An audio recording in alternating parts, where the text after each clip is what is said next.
નમસ્કાર, ધર્મલોકમાં આપનું સ્વાગત છે. હું છું કૃષ્ણા. દર્શક મિત્રો, આજે ગુરુવાર છે અને ગુરુવારે ધર્મલોકમાં અમે આપને વેદ વિશે જણાવીએ છીએ.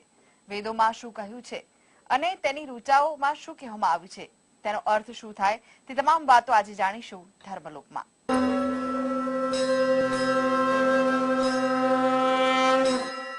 તો આ વિશે વધુ માહિતી માટે આપણી સાથે પુરસ્કૃત અને સંસ્કૃતના વિદ્વાન, દેશ વિદેશમાં જાણીતા એવા ગૌતમભાઈ પટેલ. ગૌતમભાઈ, આપનું ધર્મલોકમાં સ્વાગત છે. નમસ્કાર. નમસ્કાર. ગૌતમભાઈ, ગઈ વખતે આપણે ઋગ્વેદના પ્રથમ મંત્રને વિશે ચર્ચા કરી હતી. હવે બાકીના વિશે જણાવશો. ઋગ્વેદના પ્રથમ મંડળના પ્રથમ સૂક્તની ચર્ચા આપણે કરતા હતા. એમાં કેટલાક મંત્રો આપણે જોયા હતા, બાકીના જોઈએ. ઉપત્વાગ્ને દિવે દિવે દોષા વસ્તર ધિયા વયમ નમો ભરંત એમસી. હે અગ્નિદેવ, તમે રાત્રિમાં વસનાર છો અને અમે પ્રણામ કરતા આપની પાસે આવીએ છીએ. આ મંત્રમાં દોષાવસ્તર એ થોડો ચર્ચાને પાત્ર થયેલો શબ્દ છે. દોષા એટલે રાત્રિ, કારણ કે સામાન્ય રીતે રાતમાં દોષ થતા હોય છે, એટલે એનું નામ જ દોષા પાડ્યું વેદમાં.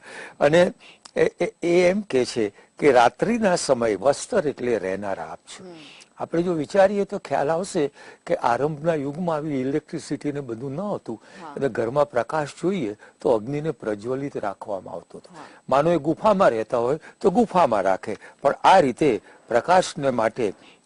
અને એટલે એમ કે છે કવિ એને કે હે અગ્નિદેવ, આપ તો રાતમાં પણ રહે. સામાન્ય રીતે લોકો દિવસે રહે, પણ તમે તો રાતમાં પણ વસનારા છો, એટલા મહાન છો, અને અમે તમારી કને વારંવાર આવીએ છીએ.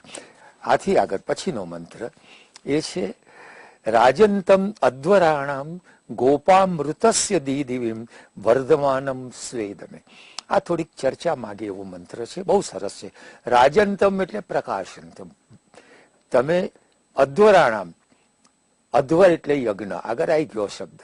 અધ્વરની અંદર તમે પ્રકાશિત કરો છો, યજ્ઞોને તમે પ્રકાશિત કરો છો, જે હિંસા રહિત યજ્ઞ છે એને. તમે ઋતસ્ય ગોપા, ગોપા એટલે રક્ષક, અને ઋત એટલે સત્ય. આપણે ત્યાં વેદની અંદર ઋત અને સત્ય બે શબ્દો વારંવાર આવે છે.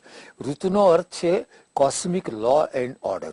સૂર્ય સવારે જ ઉગે, પૂર્વમાં જ ઉગે, દેખાય, બદલાય નહીં. ચંદ્ર આ રીતે આમ જ ચાલે, સાગર એટલી મર્યાદામાં જ રહે, પવન આ રીતે વાય. તો આ બધું કોને કારણે છે? તો કે ઋતુને કારણે. મજા એ છે બેન કે આ જ વાતને મોડર્ન સાયન્સે સ્વીકારી અને એમણે એમ કીધું કે uniformity of law, uniformity of nature. નેચરમાં એક સરખું ચાલે, અગ્નિ બાળે જ અને પાણી પલાળે જ, બરાબર ને? આ સાયન્સે સ્વીકારેલો નિયમ છે, અને એ ઋત શબ્દમાં આવે છે. અને ઋતુને કારણે નિયમિત વરસાદ પડે, નિયમિત સૂર્ય ઉગે, નિયમિત આ થાય, અને એના રક્ષક તમે છો. એટલે યુ આર ગવર્નિંગ ધ ઋત. એટલે નેચરમાં જે લો એન્ડ ઓર્ડર છે ને, uniformity of law and order in nature, એ અગ્નિ, એટલે અગ્નિ એટલે દેવ, કોઈ પણ બધા દેવ એમાં સમય જાય છે માટે. અને બીજું વર્ધમાનમ સ્વેદમે, અને આપના પોતાના દમ એટલે નિવાસ સ્થાન, એમાં હંમેશા વૃદ્ધિ પામો. અગ્નિમાં હોમો એટલે અગ્નિ ઉપર જ જાય, એટલે તમે હંમેશા એમાં વૃદ્ધિ પામો છો. અને એ રીતે ઋતની એક મહાન કોન્સેપ્ટ આપણને મળે છે. ઋતસ્ય એટલે સત્યસ્ય, અને કરતા પણ તમે છો, ફળ આપતા પણ તમે છો, એમ કહેવામાં આવે છે. છેલ્લો મંત્ર સન પિતેવ સુનવે અગ્ને સુપાયનો ભવ સચસ્વા ન સ્વસ્તે. આ બહુ સરસ મંત્ર છે, મને તો બહુ જ ગમે છે. અગ્નિ બહુ સરસ સ્તુતિ છે કે હ અગ્નિદેવ, જેમ પિતા પુત્રને માટે, એના બે શબ્દ, સુ ઉપાયનો શબ્દ સમજાવું છું, છે એવી રીતે તમે મારા માટે બનો. હવે જુઓ, એક તો ઇઝી એપ્રોચ. ભલે ને પિતા મોટો રાષ્ટ્રનો મોટામાં મોટો વડો હોય, પણ દીકરાને એની રૂમમાં દાખલ થવું હોય તો વાંધો નહીં, તો તરત ઘૂસી જાય, બરાબર ને? એટલે સુપાયન, એટલે સુ એટલે સારી રીતે, અયન એટલે નજીક જવાય, કે તમારી નજીક હું ઝડપથી આવી શકું, મને કોઈ વિઘ્ન નડે ને. બીજો અર્થ છે સુપાયન એટલે સારી સારી ભેટો, સુંદર ભેટો જેમ પિતા બાળક માટે લાવે, બહાર નીકળે અને કઈ જીવે લેતા આવે, તો એ સુપાયન કહેવાય. બસ આપ અમારે માટે જીવનમાં આવી ભેટો લાવનાર બનો. આ મંત્રમાં જે છે ને એ મોટી વસ્તુ એ છે કે જેને વાત્સલ્ય કહીએ એનો નિર્દેશ છે. ભક્તિ માર્ગના સિદ્ધાંતમાં 5 મહાન મનાયા છે. એક દાસ્ય ભાવ, જે હનુમાનજી દાસ હતા. એક સખ્ય ભાવ કે અર્જુન હતો, બરાબર. એક શાંત ભાવ, એક કાંત ભાવ એટલે રાધાનો પતિ સાથે, અને છેલ્લો આ વાત્સલ્ય ભાવ કે યશોદાનો કૃષ્ણ માટે હતો અને પિતાનો પુત્ર માટે હોય તે વાત્સલ્ય ભાવની ચર્ચા આ મંત્રની અંદર હોવાથી આ મંત્રને ઘણા લોકોએ બહુ સરસ રીતે આપણે આગળ રજૂ કર્યું છે. આમાં શું છે કે આપણે ત્યાં એક ઇતિહાસ છે. કોઈ પણ મંત્ર કરવો હોય ને તો એનો અર્થઘટન કરતા જુદા જુદા અર્થ થાય. એક એમ કે અધિયજ્ઞ એટલે યજ્ઞને જોડીને મંત્ર થાય. બીજો એમ કે નૈરુક્ત એટલે એના વર્ડના ડેરિવેશન કરીએ અને પછી થાય. અથવા ત્રીજો બરાબર આધ્યાત્મિક અર્થ એનો કાઢવામાં આવે. અને એ રીતે જેમ મેં ના કીધું કે અરવિંદ ઘોષે અગ્નિને સોલ, બરાબર ને, વ્હીલ ઓફ ધ સોલ એ રીતે ઘટાવ્યો. એટલે દરેક જુદી જુદી રીતે ઘટાવે અને એ જ આપણે ત્યાં મોટામાં મોટી વસ્તુ વિશેષતા છે. તો આ રીતે અગ્નિનું સ્તુત કરતું સૂક્ત અહીં પૂરું થાય છે. જી ગૌતમભાઈ, આપ જોડાયેલા રહેશો, આગળ પણ આ વિશેની માહિતી આપની પાસેથી મેળવીશું. તો દર્શક મિત્રો, આગળ પણ વેદ વિશેનું જ્ઞાન આપના સુધી પહોંચાડીશું. તે છે ને ગુરુવારે વેદોનું જ્ઞાન આપના સુધી પીરસી રહ્યા છે ને તે વિશે જ વધુ માહિતી માટે આપણી સાથે જોડાયેલા છે વેદોના જાણકાર એવા ગૌતમભાઈ પટેલ. ગૌતમભાઈ, આપે આગળ ઋગ્વેદના જે પ્રથમ સૂક્ત છે તેના બધા મંત્રો વિશે જણાવ્યું. હવે કોઈ કથા જણાવશો? જરૂર બેન. આપણા ભારતમાં કથાનું બહુ જ મહત્વ છે. વેદમાં કથા આવે, નારાશંસી આવે, ગાથા આવે, આખ્યાન આવે, ઉપાખ્યાન આવે, આ બધી કથા. નાનપણમાં બાળક કે ને ટેલ મી અ સ્ટોરી, મને વાર્તા કહો. પણ આનું એક અદ્ભુત મહત્વ છે. મને યાદ છે ગુજરાત યુનિવર્સિટીમાં એકવાર અમેરિકાના એક પ્રોફેસર આવ્યા. એણે એમ કીધું કે હું ચાઇલ્ડ સાયકોલોજીસ્ટ છું અને અમારે ત્યાં હું રિસર્ચ કરું છું છેલ્લા 20 વર્ષથી, અને મારી રિસર્ચનો વિષય એ છે કે અમેરિકાની અંદર 7-8 વર્ષનો છોકરો હાથમાં બંદૂક લઈને 2-5 માણસોને મારી કાઢે છે. આવું ઘણી વાર બને છે. આપણે અહીંયા વાંચીએ છાપામાં. પણ ભારતમાં અમારા કરતા 5 ગણી વસ્તી વધારે, અને છતાં એક પણ છોકરો આવું કરતો નથી. એનું કારણ શું? હું છેલ્લા 20 વર્ષથી આની માટે સંશોધન કરી રહ્યો છું. અને સંશોધન કરતા કરતા કરતા મને એવું સમજાયું છે કે ભારતની અંદર કથાઓ છે, પુરાણ કથા છે, વાર્તા છે. છોકરો 3-4 વર્ષનું થાય એટલે પૂછે, બા મને વાર્તા કે ને. હવે બાળકને માં વાર્તા કે, પણ વાર્તામાં રામની, કૃષ્ણની, આવી બધી સાધુની, સંતોની આવી બધી વાર્તા કરે તો ધીમે ધીમે ધીમે એ બાળક 6 વર્ષનું થાય છે. ત્યાં સ્કૂલમાં પણ એ વાર્તાઓ આવે તો પરિણામે એ બાળકના મગજની અંદર કેટલીક ગ્રંથિઓ બંધાઈ જાય છે. કોમ્પ્લેક્સિસ જેને કે એ ગ્રંથિ એવી કે આ સારું અને આ ખોટું, એનો તારતમ્ય કરવાની શક્તિ એ બાળકમાં કથાથી આવે છે. એટલે આ કંસ જેવો છે આપણાથી ન થાય, આ રાવણ જેવો છે આપણાથી ન થાય, આ રામ જેવું છે કે કૃષ્ણ જેવું છે આપણાથી થાય. એટલે કથાનું આ એક અત્યંત મહત્વ છે. બીજું શું છે કે કથા તમને માનસિક આરામ આપે. કથા શબ્દ છે ને એને જરા ઉલટાવો ને તો શું થાય? થાક. તમારો માનસિક થાક જે દૂર કરે એ કથા છે. તમે આજે જુઓ ટીવીમાં રામાયણ ને મહાભારતની જેટલી સિરિયલો ચાલુ જ રહે છે. કોઈ ને કોઈ કારણ શું કે એથી પ્રજાને કંઈક ને કંઈક ઇન્સ્પિરેશન, પ્રેરણા મળે છે. એ કથા છે. મહાભારતમાં વન પર્વની અંદર 24 રાજાઓના ઉપાખ્યાનો છે. આપણને એમ હવે થયું છે એવું કે યુધિષ્ઠિર વનમાં ગયા, એ દુઃખી છે. એક સિદ્ધાંત એવો છે સાયકોલોજીકલ કે દુઃખે દુઃખાધિકમ પશ્યેત, તમને દુઃખ હોય ને તો તમારે તમારાથી વધારે દુઃખ હોય ને એની તરફ જુઓ, તમને તમારું ઓછું લાગે. એટલે જુઓ ભાઈ, હરિશ્ચંદ્રને આ દુઃખ પડ્યું, યુધિષ્ઠિર નલને આવું દુઃખ પડ્યું હતું, તમારા કરતા તો વધારે રામને વનમાં જવું પડ્યું હતું. આવી બધી વાર્તાઓ કે તે વાર્તાઓનું જે મહત્વ છે ને આપણા સમાજમાં અને આપણા ઋષિ મુનિઓના કાળથી ચાલ્યું આવ્યું. ઉપનિષદની કથા ઉપર ગ્રંથો લખાયા, વેદની કથા ઉપર ગ્રંથો લખાયા. વૈદિક આપણે ત્યાં ગુજરાતની અંદર આપણું ગૌરવ છે કે વડનગર, જે આપણા પીએમ નું ઘર, ત્યાં આગળ વેદનું અધ્યયન ખૂબ થતું હતું. યજુર્વેદનો કથાકાર ભાષ્યકાર ત્યાં હતો અને દ્વિવેદ નામના એક વિદ્વાને નીતિ મંજરી નામનું પુસ્તક લખ્યું. નીતિ મંજરી એટલે તમને નીતિ સમજાવે. એટલે પહેલી લીટીમાં એક વાત કહે અને બીજી લીટીમાં પછી કથા. આ પંચતંત્રની પદ્ધતિ છે. એ પદ્ધતિ એને વેદની 100 કથાઓ આપી છે. થોડી ને ઘણી 100. તમે ધારો તો એક વર્ષ સુધી એપિસોડ કરી, આપણે બધી નહીં લઈએ, જરૂરી ને એવી લઈશું, પણ એ 100 કથાઓની અંદર બરાબર. તો એ આવી રીતે એમ કે નીચય નીચતરમ ભૂત્વા કાર્યમ સાધ્યમ વિચક્ષણઈ. જે નીચ હોય તેની સામે વધારે નીચ થવું, પણ પોતાનું કામ કાઢી લેવું. બરાબર. તો દાખલો આપે પછી, ગાધી જોપી કારુતામ પ્રાપ્ય પ્રભુરપ્ય તરત નથી. વિશ્વામિત્ર છે, ચાપે ને વા શાપે ને વા એની તાકાત છે કે જ્યારે તો રાજા હતા એટલે ધનુષથી, અથવા શાપ આપીને ઋષિ હતા એટલે બંને રીતે ધારે કરે, પણ છતાં નદી વહેતી હતી, નદી પાર કરવી હતી તો નદી પર કઈ જ ના કર્યું. ધીમે રહીને એની વિનંતી કરી, સ્તુતિ કરી. એ આખું સુક્ત એક દિવસ આપણે લઈશું, બહુ સરસ છે. અને પછી એ પાર નીકળી ગયા. એટલે આ શું થયું? નીતિ કઈ તો કે ભાઈ નીચ જોડે નીચા નમીને પણ આપણું કામ કરી. અને આ ઉદાહરણ આપ્યું. આવી બધી જ કથાઓ એની અંદર છે અને વિસ્તારથી. એટલે સીધી વાત એ છે કે જ્યાં સુધી બરાબર આપણે આ માટે આ નીતિ મંજરી ઉપર સંસ્કૃતમાં જ થઈ. એની પ્રસ્તાવના પણ આનંદ શંકર ધ્રુવ, તમને આશ્ચર્ય થાય, ધ્રુવ વિશે બહુ ઓછું જાણી જાય છે, બહુ મોટા વિદ્વાન, એ અર્થમાં કે મદન મોહન માલવિયાએ BHU શરૂ કરી તો ગાંધીજીને પૂછ્યું કે મને વાઇસ ચાન્સેલર માટે માણસ આપો. અને ગાંધીજીએ ધ્રુવ સાહેબનું નામ મૂક્યું. ગુજરાતી, બનારસમાં બધા પંડિતો જ હોય ને, પણ એની ઉપર જઈને, અને બહુ અદભુત માણસ હતા, વિદ્વાન પણ એવા કે ભલભલા પંડિતોની બોલતી. તો એમણે એની પ્રસ્તાવના કરી છે. એ બહુ સરસ એ નીતિ મંજરી પર લખ્યું છે.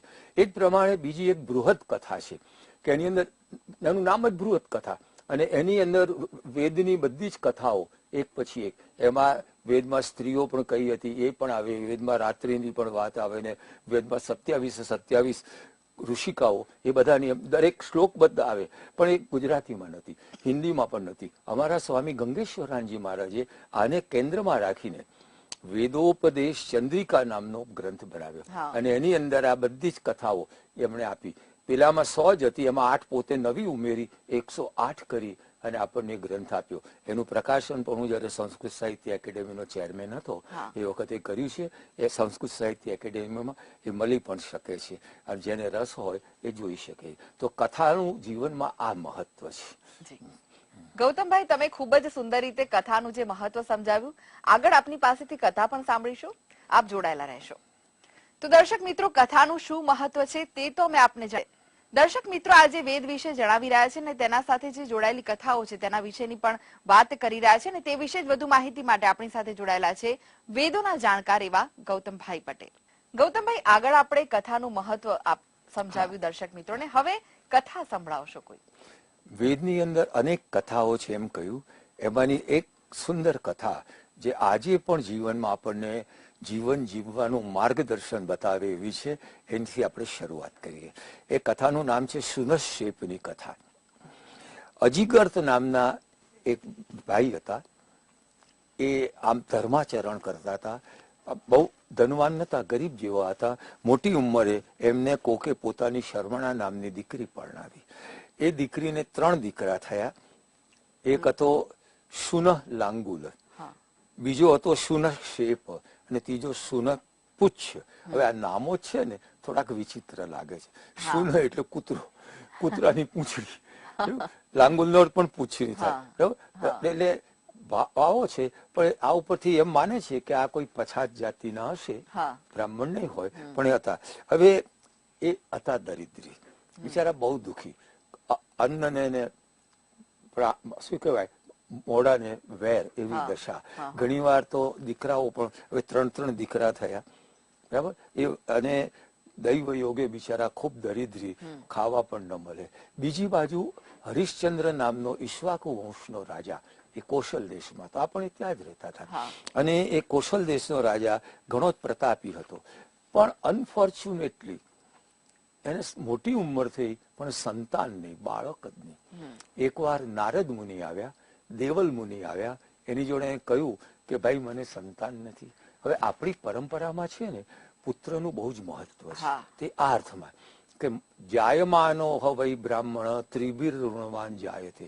બ્રાહ્મણ જન્મે એટલે એને 3 દેવા માથે છે, ઋણ છે. એક દેવોનું ઋણ, એ યજ્ઞ કરીને પૂરું કરવાનું, ખ્યાલ આવે છે. બીજું ઋષિ ઋણ, એટલે ભણીને, અને ત્રીજું પિતૃ ઋણ, પુત્ર પેદા કરીને. પુત્ર શબ્દનો અર્થ પુમ નામના નરકાત ત્રાયતે ઇતિ પુત્ર. પુમ નામનું નરક, એમાંથી તમારું રક્ષણ કરે, એનું નામ પુત્ર. પિંડદાન આપે, તમે ગતિ થાય. આ આપણી માન્યતા હતી. અને એટલે એને નારદજી અને દેવલ ઋષિ આગળ ફરિયાદ કરી, ભાઈ મને દેવલ ઋષિ રસ્તો બતાવ્યો કે તું વરુણની ઉપાસના કર, વરુણ દેવને મનાય. હવે આ રાજાને શું સૂઝ્યું કે પોતાનું વાંઝિયા મેણું જાય, એટલા માટે વરુણને સ્તુતિ કરી કે ભગવાન મને દીકરો આપો, અને તમે કહેશો તો હું દીકરાથી જ તમારો હોમ કરીશ. હવે વિચિત્ર પણ કહેવાય ગયું એનાથી. વરુણ દેવે દીકરો આપ્યો, બરાબર. પછી જેવો દીકરો જન્મ્યો એટલે વરુણદેવ આવીને ઉભા રહ્યા, ચાલ ભાઈ તે કહ્યું તું હોમ કર. એટલે કે જુઓ હજુ તો પ્રસૂતિ ગૃહમાં છે, એ તો ગંદો કહેવાય, એવો કે કરાય કે છે. તો કે સારું. 10 દિવસ પછી આયા તો કે જુઓ હજુ એના કોઈ સંસ્કાર થયા નથી, સંસ્કાર થાય પછી આવજો. ફરી વરુણ દેવ આવ્યા, પછી એમ કે હજુ તો એને દૂધિયા દાંત આવ્યા છે, એ નકામાં, ફરી દાંત આવે તારે આવજો. એ પડી ગયા અને ફરી આવ્યા. એમ કરતા કરતા પેલો વર્મહર સંસ્કૃત મુજબ, એટલે ક્ષત્રિય મોટો થાય ને એટલે વર્મ એટલે એને કવચ આપે, હાથમાં ધનુષ બાણ આપે, અને પછી એમ કે એનો એક વિધિ કરે. વર્મહર પણ થઈ ગયો. વરુણ, આ છોકરાને ખબર પડી કે મારા બાપા એક, વરુણ કેમ વારંવાર આવે કે મારા બાપા એક દિવસ છે ને મારો ઓમ કરી દેવાના છે, એટલે ઘર ભાગીને ગાંઠી, ઘર છોડી અને જંગલમાં જતો રહ્યો. હવે ત્યાં આગળ એ રહ્યો, અને ત્યાં પછી એને વરુણ ગુસ્સે થયા, પેલા તે મને પ્રોમિસ કર્યું હતું અને તું હવે પાળતો નથી, કે જા હું તને શાપ આપું છું, તને જલોદર થશે, એટલે પેટ મોટું થઈ જાય અને તકલીફો થાય, બહુ થવા માંડી. પેલા ને ખબર પડી, ખ્યાલ આવે છે. એટલે એને છે ને તે વનમેથી પાછા આવવા કે મારા બાપની તકલીફ છે, હું જો આવતો હતો, અને ત્યાં એક બ્રાહ્મણ વિશે કોઈ આવ્યું અને એને કીધું. હવે આ જે છે ને 4-5 શ્લોકો છે, એને આપણે ત્યાં પરિશ્રમની ગીતા કહીશ, કારણ કે એમાં જીવનમાં શ્રમનું મહત્વ બતાવે છે. પહેલું જુઓ કે નાના શ્રાંતાય શ્રી રસ્તિ ઇતિ રોહિત સુશ્રુમ પાપી નૃષદવરો જનો ઇન્દ્ર ઇચ્ચરત સખા. નાના એટલે અનેક પ્રકારે, શ્રાંત એટલે કામ કરી કરીને માણસ થાકે તો એને લક્ષ્મી મળે. લક્ષ્મી એમને ના મળે, you have to strive four it, તમારે મહેનત કરવી જ પડે. તમે જુઓ નાનામાં નાના બાળકથી મોટા જે કોઈ લક્ષ્મી મેળવવા પ્રયત્ન કરે છે, ઘણી વાર પેલી ચોકલેટો વેચવા નાનો છોકરો બેઠો હોય ઉપર, ત્યાંથી માંડીને મોટા, પણ કંઈક ને કંઈક કરવું પડે. ભલે ને લાખોનો પગાર હોય પણ કરવું તો પડે ને. એટલે શ્રમ વિના સિદ્ધિ નથી, એ એને બતાવે. એ એમ કે છે કે પાપી નૃષદ, જે કામ ન કરે ને એ તો પાપી છે, અને ઇન્દ્ર ચરત સખા, ઇન્દ્ર જે દેવાધિદેવ છે એ તો જે ચરત, જે ચલતો રે, કામ કરતો રે, એનો મિત્ર છે. એટલે પાછો જા ચરાઈ વહીથી જંગલમાં ફર, પણ બાપ કરી ના જઈશ, એ માની ગયો. બીજી વખતે જવા 12 મહિના થયા, ફરી એને થયું કે મારા બાપા તકલીફમાં છે, કોકના સમાચાર આવ્યા, ફરી કઈ જવાબ આવ્યો. તો ત્યાં એને કીધું, ફરી પેલો બ્રાહ્મણ આવ્યો અને કે જો ભાઈ પુષ્પિણો ચરતે જંગે ભૂષ્ણુરાત્મા ફલગ્રહી શેતે અસ્ય પાપમાન શ્રમેણ પ્રથમે હતઃ. ધ્યાન રાખ કે છે જે ચરત એટલે ચાલતો રહે ને એની જંગા પુષ્પિણી થાય એટલે ફ્લાવરી થાય, ખીલે, ખીલે. બરાબર ને. અને જે શેતે, જે સૂઈ રહે, એ તો પાપમાં પાપી છે કે છે. માટે તારે શ્રમમાં જ રહેવું જોઈએ, આવી રીતે જવાની જરૂર નથી. ફરી પાછો ગયો, પછી ત્રીજી વાર આવ્યો તો ત્રીજી વાર પેલા કીધું આસ્તે ભગ આસીનસ્ય ઉર્ધ્વ તિષ્ઠતિ તિષ્ઠત. બહુ સરસ શ્લોક છે. શેતે નિપદ્યમાનસ્ય ચરાતી ચરતો ભગ. માણસ જે હોય ને એમાં જે બેસી રહે એનું નસીબ બેસી રહે, બેસેલાનું બેસે ભાવી, આનો અનુવાદ થયેલો, બરાબર. ઉર્ધ્વ તિષ્ઠતિ, જે ઉપર ઉભો થાય ને તેનું નસીબ પણ એની રીતે ઉઠે. શેતે નિપદ્યમાન, જો પડ્યો રહે તેનું નસીબ પડ્યું રહે કે છે. માટે ચરાતી ચરતો ભગ. આ બહુ પ્રસિદ્ધ થયેલું છે, સંસ્કૃત ગુજરાતીમાં વપરાય છે. ચરાતી ચરતો હો, ચરતો રહે, બીજું કઈ નહીં, તો જ તારું નસીબ આગળ વધશે. આથી ફરી પાછો ચોથી વાર આવ્યા. ચોથી વાર આવીને કહે છે કલિશયાનો ભવતી. જે સુઈ રહે એ તો કળિયુગ જેવો છે. જીહિના નસ્તુદા પર, કઈ ન કરે તો એ દ્વાપર છે.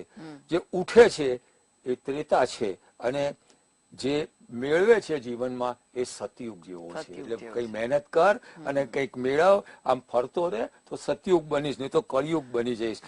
ફરી પાછો જતો રહ્યો. પાંચમી વાર જવા ગયો અને એ વખતે એક સરસ વિધાન આવ્યું કે ચરણ વહી મધુવિંદતી. જે માણસ ચરતો રહે એને મધ મળે. ચરણ વહી ઉદુંબરમ, ઉદુંબર મળે. અને બહુ સરસ વાત કરી. પશ્યસ્ય સૂર્યસ્ય ક્ષેમાણમ યોમ તંત્ર યતે ક્ષણમ. જો કે છે આ સૂર્ય, એનું ક્ષેમાણ નો અર્થ જગત વંદ્યત્વ. આખું જગત એને પગે લાગે છે, કારણ કે સૂર્ય એક ક્ષણ પણ તંદ્રા નથી, આળસ નથી, આવી વાત કરી. અને એ પાછો જતો. પછી છઠ્ઠી વાર આવ્યું, એને શું, નાના મારે જવું જ પડશે. એ જતો હતો, ત્યાં એક બ્રાહ્મણ આત્મહત્યા કરી રહ્યો હતો. એને પકડેલા, શું છે? તો હું તો ભૂખે છું, મારી કને આ તે. તો કે ચાલ હું તને 1000 ગાયો આપું, તારો એક છોકરો આપે. એને વિચારો કે અમારા બદલે છોકરાનું આપી દઈશું તો આપણે બચી જઈશું, એમ કહીને એને એ લઈ ગયા. ત્યાં ગયા, યજ્ઞ કર્યો. પેલાને માએ કીધું બરાબર, મને નાનો વાલો છે, હું નહીં આપું. બાપે કીધું મને મોટો વાલો છે, હું નહીં આપું, મને ખેતી મદદ કરે છે. તો બિચારો વચલો જે હતો એ નમશું નશ્યપ, એને આપી દીધો. એને ગાયો આપી. જમાનામાં ગાયો એ મિલકત ગણાતી. એ ગયો, એને બાંધ્યો, યજ્ઞ થવા માંડ્યો. એને પછી એક દેવોની સ્તુતિ કરી. દેવો આવ્યા, દેવો પ્રસન્ન થયા. વિશ્વામિત્રે એને એડોપ્ટ કર્યો. અને પછી એમ કે એને ત્યાં આગળ એમ કે મુક્ત કર્યો. અને પછી ઋષિનું સ્થાન પામ્યો, કારણ કે એને મંત્રો બોલ્યો હતો ને યજ્ઞમાં પરિણામે. અને એટલે એક ક્ષુદ્ર પણ જાણે મહાન બની ગયો, એ આ કથા બતાવે છે. આ કથાનો હેતુ જીવનમાં સતત પરિશ્રમ કરવો, કારણ કે પરિશ્રમનો કોઈ વિકલ્પ નથી. એ જ આ કથાનો હેતુ છે. અને મનુષ્ય માત્ર માટે આ સંદેશ છે કે જો તમે જીવનમાં પરિશ્રમને અપનાવશો તો લક્ષ્મી આપોઆપ આવશે. એની બાય પ્રોડક્ટ કહેવાય. ઇફ યુ સ્ટ્રાઈવ, બરાબર ને, ફોર બેટર. નહીં તો બેસી રહો તો કઈ ના થાય. બેઠેલાનું બેસે ભાવી, સૂતેલાનું સૂતું રહે. ચાલો જી ગૌતમભાઈ, આપ ઉપસ્થિત રહ્યા. દર્શક મિત્રોને જે આ સુંદર મજાની કથા અને વેદ સાથે જોડાયેલી જે વાતો જણાવી તે માટે આપનો આભાર. તો દર્શક મિત્રો, આવતા ગુરુવારે ફરી મળીશું અને ફરી વેદ સાથે જોડાયેલી કથાઓ અને વેદની વાતો આપના સુધી પહોંચાડીશું. ત્યાં સુધી મને રજા આપશો.